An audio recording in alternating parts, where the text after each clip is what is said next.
History remembers empires, but legends echo far louder when they're built in blood. Few names in the human story unleash more awe and dread than Genghis Khan, a nomadic warlord who stitched together the largest land empire in history. Worshipped by some, hated by millions, and feared by all who crossed his path, Genghis didn't simply defeat enemies. He erased them. Here is the ultimate ranking of the most terrifying, bone-chilling, and grotesque acts committed by Genghis Khan and his armies. Number 8. Killing his own brother over a fish. Before he became the scourge of continents, he was Temujin, a hungry boy abandoned with his family on the unforgiving Mongolian steppe. At just 9 years old, Temujin lost his father to poisoning by a rival tribe. Suddenly leaderless, his entire family was cast aside by their clan, left to survive by hunting, scavenging, and pure stubbornness. 14-year-old Temujin returned one day with fish he had caught after hours of effort. His half-brother Bektar casually snatched the best one and ate it alone. It wasn't simply greed. Bektar had long been competing with Temujin for dominance and for the approval of their mother. This was the final spark. With no taste for peaceful conflict resolution, Temujin ambushed him and shot an arrow into Bektar's back. One brother's hunger became another brother's death sentence. This wasn't petty rage, it was Temujin's first step in asserting absolute authority, even within his own family. Number 7. Killing people, even after he died. Most people mellow with age. Genghis did not. On his deathbed in 1227, at roughly 65, he issued his final command: "Make sure no one ever finds my body." He wanted to be remembered as something more than human, and that meant hiding his resting place forever. His burial plan turned into a domino effect of death. His corpse was carried into remote wilderness by loyal attendants. If anyone happened to glimpse the procession, they were executed immediately. After the burial, the escorts were killed. The soldiers guarding them were also killed. Some legends even claim the final group committed suicide to make absolutely sure nothing could leak. Another version says a fresh group of soldiers arrived afterward and executed every survivor, ensuring the tomb's location vanished along with them. Even in death, Genghis Khan continued adding to his casualty count.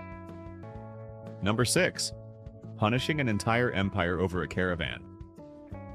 In 1218, Genghis Khan attempted something uncharacteristic: peaceful diplomacy. He sent a caravan of roughly 450 merchants to the Khwarezmian Empire to propose trade. The governor of the city of Otrar, Inalchuk, also called Inalchuk, suspected espionage. Instead of investigating, he executed the entire caravan and kept their goods. If killing his half-brother over a fish angered Temujin, imagine the fury after 450 dead merchants. Genghis tried diplomacy again. He sent envoys to demand the governor be punished. Instead, one of his diplomats was killed, and another humiliated. That was it. What followed wasn't warfare. It was revenge carved into geography. Over the next 2 years, the Mongols annihilated the Khwarezmian Empire, killing millions and leveling entire cities. Among the torments inflicted during this campaign was the infamous punishment of Inalchuk himself. Captured alive, he reportedly had molten silver poured onto his face. Accounts differ whether it was his eyes, ears, or entire head. Brutal? Absolutely. Effective? The empire collapsed so completely that many of its cities never recovered. Number 5. Using civilians as human shields. And that, when the Mongols pushed into northern China in the early 13th century, they hit a wall. Literally. Big cities, tall fortifications, and defenders who refused to open the gates. Instead of retreating, Genghis adopted a tactic that still shocks historians: Karash, or living shields. The Mongols captured civilians from surrounding towns, men, women, and children, and forced them to march ahead of the army during sieges. These captives absorbed the arrows, triggered traps, and walked into boiling oil meant for Mongol soldiers. Defenders inside the walls faced a nightmare. They had to fire at people who looked like their own families, or allow the Mongol army to reach the gates. Sometimes the Mongols forced these captives to push siege towers or carry ladders, knowing they'd be hit first. This wasn't a one-time tactic. It became one of Genghis Khan's signature siege methods. Number 4. The starvation and fall of Zhongdu, modern Beijing. By 1214, the Jin dynasty's northern territories had already crumbled under Mongol pressure, but their capital, Zhongdu, modern Beijing, still stood. Genghis Khan demanded tribute and submission. The Jin emperor agreed, and the Mongols withdrew. Then the emperor abandoned Zhongdu and fled south, hoping to rebuild his armies and escape future Mongol raids. This betrayal ignited another of Genghis's legendary judgments. The Mongols returned, encircling Zhongdu completely. They burned farmland, blocked food deliveries, and killed a rescue force sent with supplies. Inside the walls, desperation boiled into horror, famine, riots, and eventually cannibalism. When the Mongols finally broke through months later, they unleashed total vengeance. Tens of thousands were slaughtered.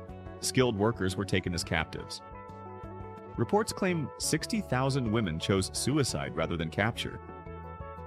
The city was burned so thoroughly that even Mongol soldiers eventually withdrew because the stench of death became unbearable. And this was only number 4. Number 3. The Massacre of Merv. The city of Merv, one of the richest in the Khwarezmian Empire, estimated at up to 1 million residents, surrendered after a short resistance. Surrender usually guaranteed survival under Mongol rule, but Genghis Khan's campaign in Khwarezm was fueled by vengeance, not conquest. Once admitted inside the gates, the Mongols betrayed the terms. Every resident was ordered out into the plains.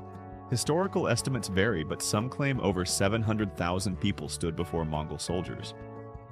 Almost all of them were systematically massacred. Only artisans and a few skilled workers were spared. The city was then burned, its irrigation destroyed, its land deliberately ruined, so it could never rise again. The site today is empty desert. Number 2. The final ruin of Nishapur. In 1220, Nishapur rebelled against Mongol rule. When they killed Genghis Khan's son-in-law, the Mongol response became deeply personal. His son Tolui was sent to carry out retribution. What followed is remembered as one of the most gruesome massacres in medieval history.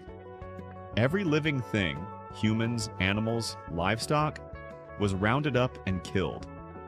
Craftsmen were spared only to be enslaved. According to chronicles, Mongol soldiers created massive pyramids of skulls separating men from women and children. Blood reportedly flowed through the streets. The entire city was leveled, burned, and abandoned. Yet astonishingly, Nishapur was eventually rebuilt centuries later and survives today as a modern Iranian city. Number 1. Erasing the Tangut civilization. The most terrifying act came not out of conquest, strategy, or retaliation, but pure spite. The Tangut people of Western Xia had long clashed with the Mongols. Near the end of his life, Genghis offered them one final chance to submit. Their king refused. Even sick and aging, Genghis led another campaign against them. Cities fell, populations were slaughtered. The Tangut king died reportedly in terror as Mongols approached, but Genghis wasn't done. On his deathbed in 1227, he commanded the complete eradication of the Tangut people. Not defeat, not conquest, erasure. His sons carried out the order. The Tangut capital was razed, libraries and archives burned. Their language and writing were stamped out. Survivors were scattered across the empire to dissolve their identity. Historians consider this one of the earliest documented attempts at cultural genocide. Today, almost nothing remains of the Tangut world, and that brings us to the end of one of the darkest chapters in human history. If this journey through the Mongol world shook you, surprised you, or made you look at history in a completely new way, then don't leave just yet. Hit the like and subscribe to the channel, and tell me in the comments which historical figure you want to explore next. Thanks for watching, and I'll see you in the next story.